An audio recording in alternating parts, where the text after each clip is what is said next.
पण आपण काल पाहिलं असेल डोंबिवलीमध्ये 65 इमारतींवर बुलडोझर चालवलं. 65 इमारती पक्क्या बांधलेल्या आणि किमान 6,500 ते 7,000 कुटुंब बेघर झाले, रस्त्यावर आले. यांची जबाबदारी कोणतं सरकार घेणार आहे? त्या भागाचे आमदार रवींद्र चव्हाण आहेत, भाजपचे नेते आहेत, भाजप कार्याध्यक्ष आहेत. 6,500 लोक बेघर झाली. भले कोर्टाची काही सूचना असतील, पण या 6,500 कुटुंबांची फसवणूक झाली. बिल्डरनं खोटे कागदपत्र तयार करून, बनावट कागदपत्र तयार करून, आणि बिल्डर जेव्हा बनावट कागदपत्र तयार करतो तेव्हा त्याला राजकीय आश्रय असतो, राजकीय पाठबळ असतं.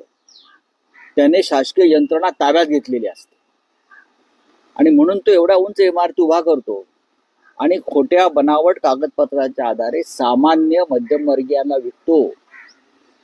त्या घरांवर त्यांना कर्ज मिळालेली आहे, लक्षात घ्या. म्हणजे बँकांनी त्यांची कागदपत्र तपासून त्यांना कर्ज दिलंय. म्हणजे कागदपत्र बनावट आहेत किंवा खरी आहेत. बनावट असतील तर ती बनावट अशा पद्धतीने बनवली की फसवणूक व्हावी.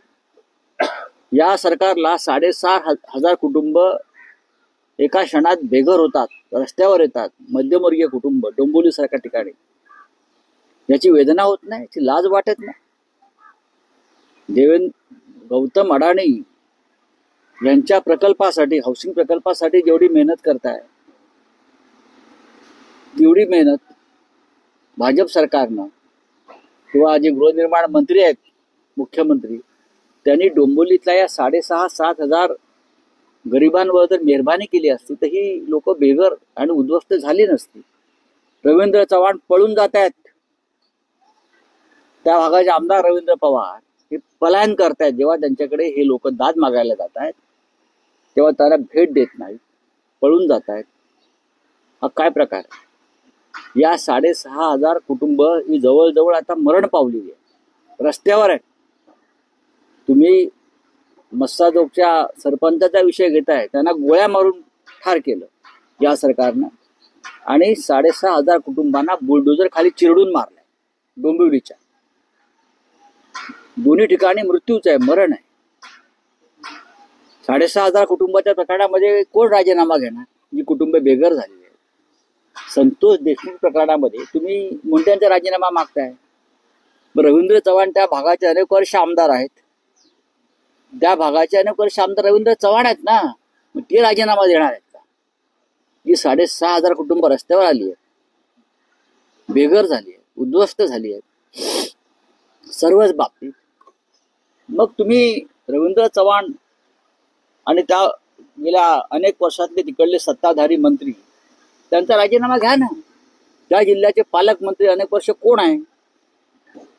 ते राजीनामा देणार आहेत. त्या भागाचे खासदार अनेक वर्ष कोण आहेत? ते राजीनामा देणार आहेत का? ही अत्यंत गंभीर गोष्ट आहे महाराष्ट्रात आणि मुंबईच्या आसपास. आवाज उठवला जाणार का? काही आंदोलन वगैरे केले जाणार का? बघा, आम्ही त्याच्यावर चर्चा करतोच आहोत. लोक आमच्याकडे येतात. मी तुमच्याशी तुमच्या माध्यमातून संवाद साधलेला आहे. हे सरकारपर्यंत जावं, आज कॅबिनेट आहे. या 6,500 कुटुंबांचं भवितव्य काय हे मुख्यमंत्र्यांनी आणि या राज्याच्या तिकडल्या पालकमंत्र्यांनी सांगावं. आणि आम्ही रस्त्यावरती आलो तर आमच्यावर तुम्ही देशद्रोहाचे गुन्हे दाखल करा. सरकारी कामात किंवा न्यायालयाच्या कामात हस्तक्षेप करतात म्हणून